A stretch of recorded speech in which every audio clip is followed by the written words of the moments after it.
Welcome friends, welcome. Negotiable instruments பற்றி last லெக்சரில் பார்த்துருந்தோம். அதில் 3 மெயினான நெகோஷியபிள் இன்ஸ்ட்ருமெண்ட்ஸ். ஒன்று ப்ராமிசரி நோட், இன்னொன்று பில் ஆஃப் எக்ஸ்சேஞ்ச், தேர்டு வந்து செக்குன்னு சொல்லியிருந்தேன். இன்றைக்கி அந்த செக்கை பற்றி தான் நாம் பார்க்க போகிறோம். செக்கு நம்ம டே டு டே லைஃப்பில் கண்டிப்பாக பார்த்துருப்போம், யூஸ் பண்ணியிருப்போம். அதனால இது உங்களுக்கு புரியறதுக்கு கொஞ்சம் ஈஸியாக இருக்கும்ட்டு நான் நம்புகிறேன். வாங்க ஃப்ரெண்ட்ஸ் போகலாம். இது ஆக்சுவலாக promissory note section 4, bill of exchange section 5, cheque section 6 இந்த ஆக்ட் படி சொல்லியிருக்காங்க. இது வந்து அந்த அந்த ஒரு ஃபார்மல் டெஃபினேஷன் இது. பட் சிம்பிளாக சொல்லணும்னா, செக் வந்து ஒரு டாக்குமெண்ட். நம்ம தட் ஆர்டர் ஏ பேங்க்குக்கு ஆர்டர் பண்ணுறோம் to pay specific amount of money from the person's account to the another person whose name check is issued. ஓகேவா? அதாவது ஒன்றும் இல்லை, அது ஒரு டாக்குமெண்ட்டு இல்லை நெகோஷியபிள் இன்ஸ்ட்ருமெண்ட்டு. என்ன பண்ணுறோம், பேங்க்குக்கு ஆர்டர் பண்ணுறோம். ஓகேவா? பேங்க்குக்கு ஆர்டர் பண்ணுறோம். அதாவது என்னோட இந்த பர்சன் அக்கௌண்ட்லேருந்து யாருக்கு அந்த செக்கை நான் இஷ்யூ பண்ணியிருக்கணும், அந்த பர்சனோட அக்கௌண்ட்டுக்கு அமௌண்ட்டை பே பண்ணுங்க அப்படின்னு நான் சொல்கிறேன். அதே தான் இங்கேயும் இருக்கும். Cheque is a bill of exchange. ஏன் இது it is a type of bill of exchange? ஏன்னா I am ordering the bank to pay. அதனால வந்து it is a type of bill of எக்ஸ்சேஞ்ச்னு நான் சொல்கிறேன். Drawn on a specific banker அப்படின்னா return to the bank. ஒரு குறிப்பிட்ட bank தான் நான் எழுதுவேன். இப்போ என் செக்கு எஸ்பிஐ பேங்க் செக்னா அப்போ எஸ்பிஐக்கு தானே எழுதுறேன். Tran to A specific bank and not expressed to payable otherwise than on demand, and it includes the electronic image of truncated check and check in electronic form. அப்படி first ரொம்ப simple தான். Not express to payable to pay otherwise then on demand. அதாவது on demand தவிர வேறு எதுக்குமே இதுக்கு பே பண்ண முடியாது. ஏன்னா செக்கு இந்த டேட்டு போட்டு இந்த டேட் அப்போ செக்கு கொடுங்க, இந்த டேட் அப்போ இந்த செக் வாங்கிட்டு பணத்தை கொடுங்க அப்படிலாம் இல்லை. செக்கு நம்ம எப்போ பேங்க் கிட்ட போய் கொடுக்குறோமோ ஆன் டிமாண்ட் நாங்கள் அப்போ நம்மளுக்கு கேஷ் தந்துடுவாங்க, இல்லை அக்கௌண்ட்டில் டெபாசிட் பண்ணுவாங்க. இது வெறும் பேப்பர் செக் மட்டும் கிடையாது, எலக்ட்ரானிக் செக்கும் இது அப்ளிகபிள், அண்ட் ட்ரங்கேட்டட் செக்கும் இதுக்கு அப்ளிகபிள். ட்ரங்கேட்டட் செக்னா என்னன்ட்டு நான் அது கீழே சொல்கிறேன். செக் பற்றி என்னென்னு பேசிக் டெஃபினேஷன் பார்த்துட்டோம். இதான் சிம்பிளாக, it is a document R instrument. I order a bank to pay the amount from a person account to the person to யாருக்கு இஷ்யூ பண்ணியிருக்கணுமோ அவங்களுக்கு, இல்லைனா பியரர்னா யார்கிட்ட அந்த செக் இருக்கோ அவங்களுக்கு பே பண்ணுங்க. அதுவும் ஆன் டிமாண்ட் ஒன்லி. ஆன் டிமாண்ட்னா எப்போ நான் செக் கொடுக்குறேனோ அப்போ, நாட் ஆன் ஏ ஸ்பெசிஃபிக் டேட்டோ இல்லை குறிப்பிட்ட டேட்டோ அப்படின்னு கிடையாது. ப்ராமிசரி நோட்டு பில் ஆஃப் எக்ஸ்சேஞ்சில் அந்த டேட் ஸ்பெசிஃபிக் டேட்டு இல்லை செட்டு ஃபியூச்சர் டேட்டு அப்படின்னு நம்ம சொல்லியிருக்கோம். Check is a special type of bill of exchange because order a bank நான் சொல்கிறேன் to pay the amount.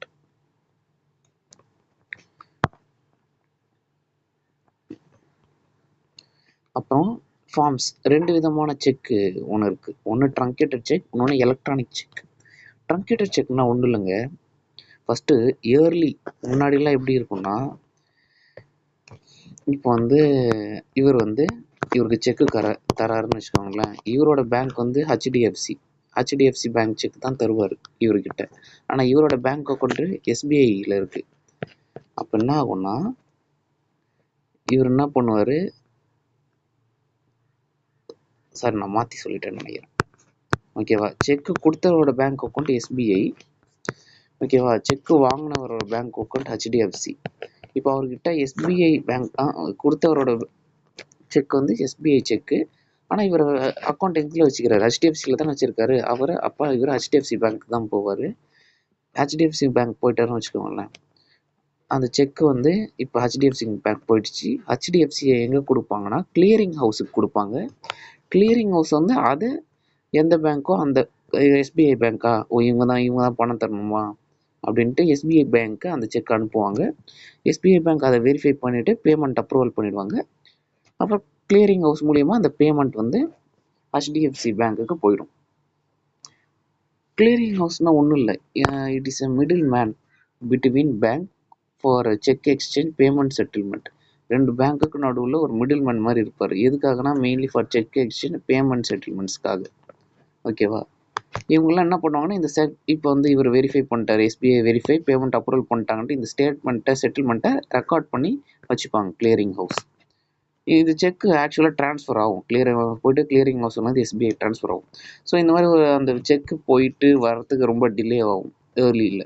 So இந்த ப்ராசஸை இன்னும் சிம்பிளிஃபை பண்ணிட்டாங்க, ட்ரங்கேட் பண்ணிட்டாங்க, ஸ்டாப் பண்ணிட்டாங்க. அதாவது கிளியரிங் ஹவுஸ் போயிட்டு வர சிஸ்டத்தை ட்ரங்கேட்னா ஸ்டாப், அது ஸ்டாப் ஆகிடுச்சு. இந்த மூவ்மெண்ட் இப்படி ஸ்டாப் ஆகிடுச்சு. எப்படின்னா இப்போ நான் HDFC பேங்க்கு போய் அந்த செக்கு தரேன்னா அந்த செக்கை ஸ்கேன் பண்ணிவிட்டு எஸ்பிஐ பேங்க்குக்கு அப்படியே ஸ்கேன் பண்ணி அனுப்பிச்சிருவாங்க அந்த டாக்குமெண்ட்டை. எஸ்பிஐ பேங்க் ஓகேவா, அதை அப்படியே பார்த்துட்டு வெரிஃபை பண்ணிட்டு உடனே அப்ரூவல் பண்ணி கொடுத்துருவாங்க. ஸோ அந்த மிடில் மேன் இங்கே வரல, அந்த ப்ராசஸ் இப்படி போயிட்டு வர்றது ஸ்டாப் ஆகிடுச்சு. ஓகே, அப்போ எஸ்பிஐ ஓகே, இது எங்கள் பேங்க் அக்கௌண்ட்லேருந்து எங்கள் பேங்க் ஹோல்டர் தான் இந்த செக் கொடுத்துக்கிறாரு, இவ்வளோ அமௌண்ட் தர்றோமா, ஓகே, இவர் பேங்க்கில் அவைலபிள் பேலன்ஸ் இருக்குதா ஓகேன்னு பார்த்துட்டு HDFC பேங்க்குக்கு அந்த அமௌண்ட்டை அந்த அக்கௌண்ட் ஹோல்டர் டெபாசிட் பண்ணிடுவாங்க. இதுதான் ட்ரங்கேட்டட் செக். ட்ரங்கேட்னா ஸ்டாப்பிங் இந்த மூவ்மெண்ட், ஏதோ ஒரு விஷயத்தை ஸ்டாப் பண்ணணும். எலக்ட்ரானிக் செக்னா ஒன்றும் இல்லை, செக்கு ஃபிசிக்கல் ஃபார்மில் இருந்தால் அது நார்மல் செக்கு. இதுவே எப்படி ஆதார் ஆதார் சொல்கிறோம்ல, ஆதார்னா ஃபிசிக்கல் ஃபார்மில் இருக்கும், ஆதார்னா PDF ஃபார்மில் டிஜிட்டல் ஃபார்மேட்டில் இருக்கும். ஓகேவா? செக் கிரியேட்டட் டிஜிட்டலாக கிரியேட் பண்ண செக்கு செக்கு. அது ஃபிசிக்கல் பேப்பர் கிடையாது. சிக்னேச்சரும் அதில் என்ன இருக்கும், டிஜிட்டல் சிக்னேச்சர் தான் இருக்கும். இதுதான் செக். சிம்பிளாக இருக்கும், அவ்வளோதான். இது மறுபடியும் எக்ஸ்பிளைன் பண்ணணுன்ட்டு அவசியம் இல்லை. ஏர்லியில் கிளியரிங் ஹவுஸ் போயிட்டு அப்புறம் தான் போகும். ட்ரங்கேட்டட் செக் சிஸ்டமில் வெறும் அந்த பேங்க்கு ஸ்கேன் பண்ணி இன்னொரு பேங்க் அனுப்பிச்சிருவாங்க, அவங்க பார்த்து வெரிஃபை பண்ணிட்டு திருப்பி பேமெண்ட்டு கொடுத்துருவாங்க, அப்ரூவல் பண்ணி பேமெண்ட் அனுப்பிச்சிருவாங்க. அவ்வளோதான் ட்ரங்கேட்டட் சிஸ்டம். கிளியரிங் ஹவுஸ் இதில் வராது. இப்போதைக்கு இந்த 2 சிஸ்டம் தான் ரன்னிங்கில் இருக்குது. பார்ட்டிஸ் சொன்ன மாதிரி பில் ஆஃப் எக்ஸ்சேஞ்சில் இப்படி 3 பார்ட்டிஸ் வருவாங்க, அதே 3 பார்ட்டிஸ் தான் இங்கேயும். ட்ராயர், ட்ராயி, பேய். ட்ராயர்னால் யார் அந்த செக் இஷ்யூ பண்ணுறான், ட்ராயிங்னா யாருக்கு யார் பே பண்ணணுன்ட்டு நான் யாரை ஆர்டர் பண்ணுறேனோ அவங்க தான் ட்ராயி. யூஸ்வலாக பேங்க் எப்போவுமே செக் பொறுத்த வரைக்கும் பேங்க் மட்டும்தான், ஆல்வேஸ் பேங்க் இஸ் த ட்ராயி. பேய்னா யாருக்கு அந்த பேமெண்ட் போய் சேரணும், யார் அந்த பேமெண்ட் ரிசீவ் பண்ணுறாங்களோ அவங்க பேய். பில் ஆஃப் எக்ஸ்சேஞ்சுக்கும் இதுக்கு என்ன வித்தியாசம்னா, ட்ராயி எப்பவுமே இதில் பேங்காக இருப்பாங்க, இதில் அப்படி இருக்க மாட்டாங்க. பேயபிள் ஆன் டிமாண்ட், நான் எப்போ செக் கொடுக்குறேன்னா அப்போயே கொடுத்துருவாங்க. இதில் ஆன் டிமாண்டும் இருக்கலாம், ஸ்பெசிஃபிக்கான டேட்டும் இருக்கலாம். அந்த டேட்டு இல்லை அந்த பீரியட் மெச்சூரிட்டி, அந்த பீரியடு டியூ டேட் முடியும் போது தான் பில் ஆஃப் எக்ஸ்சேஞ்சை கொடுத்து நான் காசு வாங்க முடியும். அக்செப்டன்ஸ், பில் ஆஃப் எக்ஸ்சேஞ்சில் ட்ராயி அக்செப்டன்ஸ் பண்ணணும். அதாவது அந்த பில் ஆஃப் எக்ஸ்சேஞ்சை அக்செப்ட் பண்ணி அக்ரி பண்ணாதான் அது செல்லுமே. ஸோ இந்த இதில் செக்கு அக்செப்டன்ஸ் பண்ணுற வேலையே இருக்காது, அதனால் ட்ராயி அக்செப்டன்ஸ் பண்ண தேவையில்லை. ஆனால் பில் ஆஃப் எக்ஸ்சேஞ்சில் ட்ராயி அக்செப்டன்ஸ் பண்ணி ஆகணும். நீங்கள் நெகோஷியபிள் இன்ஸ்ட்ருமெண்ட்ஸ் பற்றி சொல்லியிருப்பேன், அதெல்லாம் பார்த்தா இந்த டேர்ம்ஸ்லாம் ஈஸியாக புரியும். ஃபீச்சர்ஸ் அதான், இது ரிட்டர்னு, ட்ராயர் சைன் பண்ணியிருப்பார், பேயபிள் ஆன் டிமாண்ட் தான், ஆன் டிமாண்ட் மட்டும்தான். அன்கண்டிஷனல் ஆர்டர் டு பே, ஆமாம் எந்த ஒரு கண்டிஷனும் போட்டிருக்க மாட்டேன், ஆனால் ஆர்டர் டு பே எவ்வளோ அமௌண்ட்டு, பார்ட்டி யாருன்னு மென்ஷன் பண்ணியிருப்பேன். அமௌண்ட்டு ஃபிகர்ஸ்லேயும் எழுதியிருப்போம், வேர்ட்ஸ்லேயும் எழுதியிருப்போம், அது எல்லாருக்கும் தெரியும். டேட்டு போட்டிருக்கோம், என்னைக்கு கொடுத்துருக்கோன்ட்டு. டைப்ஸ் ஆஃப் செக்ஸ், இது மட்டும் லாஸ்ட்டாக இது ஒன்று வரும், என்ன விதமான செக்லாம் இருக்குன்ட்டு பார்க்கலாம். இப்படி இருப்பாங்க, ஒன்று ஆர்டர் செக், ஒன்று bearer cheque, blank counter stale, mutilated, postdated, open cheque, close cheque, gift cheque, இல்லை ட்ராவலர் செக். ஆர்டர் செக்னா ஒன்றும் இல்லைங்க, இந்த பர்சன் ஸ்பெசிஃபையாக அந்த பர்சன் மென்ஷன் பண்ணி இவங்களுக்கு மட்டும் பே பண்ணுங்க அப்படின்னு அந்த செக்கில் மென்ஷன் ஆயிடுச்சுன்னா அது ஆர்டர் செக். ஓகேவா? ஸ்பெசிஃபைடு பர்சனோட நேம் மென்ஷன் ஆகிருக்கும், இல்லை சப்போஸ் அந்த பர்சன் வேறு யாருக்கோ ட்ரான்ஸ்ஃபர் பண்ணியிருந்தாங்க வச்சுக்கோங்களேன், என்டோர்ஸ்மெண்ட் பண்ணி சைன் போட்டு வேறு யாருக்கோ கொடுத்துருந்தாங்கன்னா அவங்க நேம் மென்ஷன் ஆகிருக்கும், அவங்களுக்கு மட்டும்தான் பே பண்ணுவாங்க, அதான் ஆர்டர் செக். பியரர் செக்னா யார்கிட்ட அந்த செக் இருக்கோ அவங்களுக்கு பே பண்ணுவாங்க, அதான் pay to bearer, pay to who are hold seat, அவ்வளோ. பிளாங்க் செக்னா ஒன்றும் இல்லை, வெறும் கையெழுத்து மட்டும் தான் இருக்கும். ஆனால் இம்பார்ட்டன்ட் டீடைல்ஸ் எவ்வளோ அமௌண்ட்டு, யாருக்கு பே பண்ணணும், அது எதுவுமே இருக்காது. அது பிளாங்க் செக். அந்த படத்தெல்லாம் பார்த்துருப்பேன், என்னங்க பிளாங்க் செக் தரேன், உனக்கு எவ்வளோ அமௌண்ட் வேணால் போட்டுக்கோ, அந்த மாதிரி. கவுண்டர் செக்னா ஒன்றும் இல்லை. இப்போ என்கிட்ட செக் புக் இல்லை, சரியா? செக் இப்போ நானே என் அக்கௌண்ட்லேருந்து காசு எடுக்க போகிறேன்னு வச்சுக்கோங்களேன். என்கிட்ட செக் புக் இல்லை, ஆனால் செக் புக் இல்லாமலே நான் வந்து என் பேங்க் கவுண்டர்லேருந்து காசு வாங்கலாம். அதுக்கு என்ன பண்ணுவாங்கன்னா, பேங்க் கவுண்டரில் வந்து கவுண்டர் செக்னு ஒரு ஃபார்ம் மாதிரி தருவாங்க. அதை யூஸ் பண்ணி நான் பேங்க் கவுண்டர்லேருந்து மணியை வித்ட்ரா பண்ணிக்கலாம், செக் புக் இல்லாமலேயே. அதான் counter cheque. Without cheque book I can withdraw the money at the bank counter using counter cheque. Stale செக்னா ஒன்றும் இல்லை. ஸ்டேல் செக்னா எக்ஸ்பைரி ஆன செக். அதாவது யூஸ்வலாக ஒரு செக்கு வேலிடிட்டி இந்தியாவில் பார்த்தா 3 மாதம் தான். அந்த 3 மாதம் கழிச்சு போய் நான் செக் பேங்க்கில் கொடுத்தா அது எக்ஸ்பைரி ஆகிடும், செல்லாது. அதான் ஸ்டேல் செக். மியூட்டிலேட்டட் செக்னா அந்த செக் கிழிஞ்சு போயிடுச்சு இல்லை டேமேஜ் ஆகிடுச்சுன்னா அது மியூட்டிலேட்டட் செக். போஸ்ட் டேட்டட் செக்னா அந்த செக்கில் ஒரு டேட் கொடுத்துருப்பாங்க, ஓகேவா? ஒரு குறிப்பிட்ட டேட் இருக்கும். அதாவது 1 செப்டம்பர் அப்படின்னு போட்டுருந்துச்சுன்னா போஸ்ட் டேட்டட் ஆன் 1 செப்டம்பர்னா 1 செப்டம்பருக்கு முன்னாடியே அந்த செக்கை நான் கொடுத்தேன்னா பேமெண்ட் எனக்கு தர மாட்டாங்க. அந்த டேட்டுக்கு அப்புறம் தான் நான் செக்கை கொடுத்தா எனக்கு பேமெண்ட் தருவாங்க. அந்த டேட்டுக்கு முன்னாடி bank will not pay me. Future payment, இது ஃபியூச்சர் பேமெண்ட் கூட சொல்லலாம். ஏன்னா அந்த டேட்டுக்கு அப்புறம் தான் என்னால் வாங்க முடியும். ஓப்பன் செக்னா அந்த செக்கில் இப்படி கிராஸ் மாதிரி போட்டிருக்க மாட்டாங்க. நீங்கள் அதை பார்த்துருப்பீங்கன்னு நினைக்கிறேன். நம்ம ஃபாதர் எதுக்கோ இந்த மாதிரி இப்படி கிராஸ் போட்டு கொடுத்துருப்பாங்க. இது எதுக்குன்னா இது வந்து டினோட் பண்ணும் பேங்க்குக்கு. அதாவது இதை பார்த்தோன்னே அவங்க தெரிஞ்சுப்பாங்க, இவங்களுக்கு மட்டும்தான் பே பண்ணணும், யாருக்கு பே பண்ணணும், இந்த பேங்க்கில் மட்டும்தான் கொடுக்கணும் அப்படின்ட்டு இருக்கும். அதில் நான் அதோட இமேஜ் நான் உங்களுக்கு காட்டுறேன். கிராஸ்ட் செக்னா அதான் 2 பேரலல் லைன்ஸ். கிராஸ்னா இந்த இப்படி இப்படி கிடையாது. செக் இப்படி இருக்குன்னா ஒரு 2 பேரலல் லைன்ஸ் அது மேலே அந்த செக்கோட ஃபேஸில் போட்டிருப்பாங்க இப்படி. அது பார்த்தாங்கன்னா bank credits the amount to இது ரொம்ப முக்கியம். நான் ஓப்பன் செக் கொடுத்தேன்னா கேஷ் வந்து நான் பேங்க் கவுண்டரில் கொடுத்து டைரெக்டாக வாங்கிக்கலாம். இதே நான் கிராஸ்ட் செக் கொடுத்தேன்னா கேஷ் கவுண்டரில் கொடுத்து டைரெக்டாக கேஷ் வாங்க முடியாது. அவங்க என்ன பண்ணுவாங்கன்னா அதை அப்படியே என் பேங்க் அக்கௌண்ட்டில் தான் போடுவாங்க. டைரெக்டாக கேஷ் கவுண்டரில் பேங்க் கவுண்டரில் தரமாட்டாங்க. நோ கேஷ், ஒன்லி நம்ம அக்கௌண்ட்டில் டெபாசிட் மட்டும் தான் பண்ணுவாங்க கிராஸ் செக் கொடுத்தா. இது முக்கியமான பாயிண்ட். ஓப்பன் செக்கும் கிராஸ் செக்கும் வித்தியாசம். கிஃப்ட் செக்னா ஒன்றும் இல்லை, செக்கே நம்ம கிஃப்டாக தரும். இந்த சூப்பர் சிங்கர்லாம் பார்த்தோம்னா பெருசாக ஒன்று வச்சுருப்பாங்கல்ல, கொடுப்பாங்களே, இந்தாங்க கிஃப்ட் ஹேம்பர் வித் இந்த அது வந்து அது வேற. ஆனால் செக்கே இவ்வளோ ரூபா போட்டு கொடுத்துருப்பாங்க. இது வந்து நாவல்ட்டி செக்குன்னுவாங்க. அந்த மாதிரி கிஃப்ட் செக்கும் அதே மாதிரி தான். பேங்க் இஷ்யூ, இது பேங்க் தான் இஷ்யூ பண்ணுவாங்க. ஒரு மாதிரி டிசைன்லாம் போட்டு கிஃப்ட் மாதிரி கிஃப்டாக அவங்களுக்கு இந்த செக்கை நம்ம ப்ரெசென்ட் பண்ணலாம். ட்ராவலர் செக்னா இப்போ ஒருத்தர் ட்ராவல் பண்ணுறாரு, வேறு ஏதோ கண்ட்ரிக்கு போய் ட்ராவல் பண்ணுறாருன்னா அவர் அவ்வளோ மணியை தூக்கிட்டு ஆட முடியாது, அவ்வளோ மணி தூக்கிட்டு அலைய முடியாது.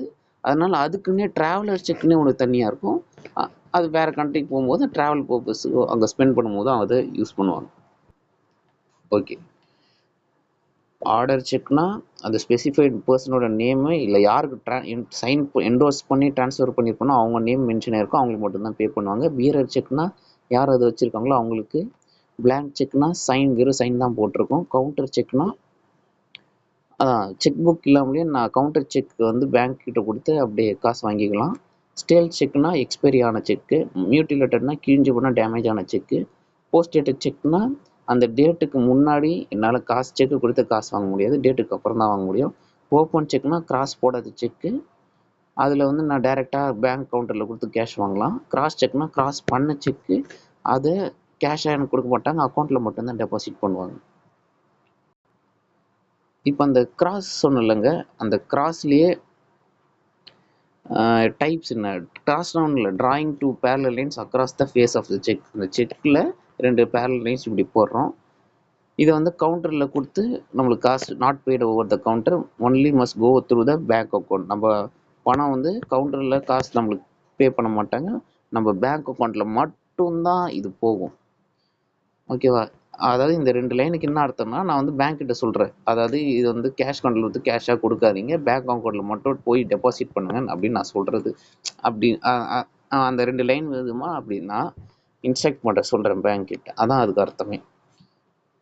இதுக்கு டைப்ஸ் ஆஃப் கிராசிங்னா ஜென்ரல் கிராசிங். வெறும் இந்த மாரி அந்த 2 அந்த லைனுக்கு நடுவுல சும்மா பிளாங்க்கா இப்படி இருந்துச்சுன்னா, அது ஜென்ரல் கிராசிங். அதில் பேங்க் நேமோ இல்லை வேறு எதுவுமே மென்ஷன் பண்ணியிருக்காது. வெறும் நான் எந்த பேங்க்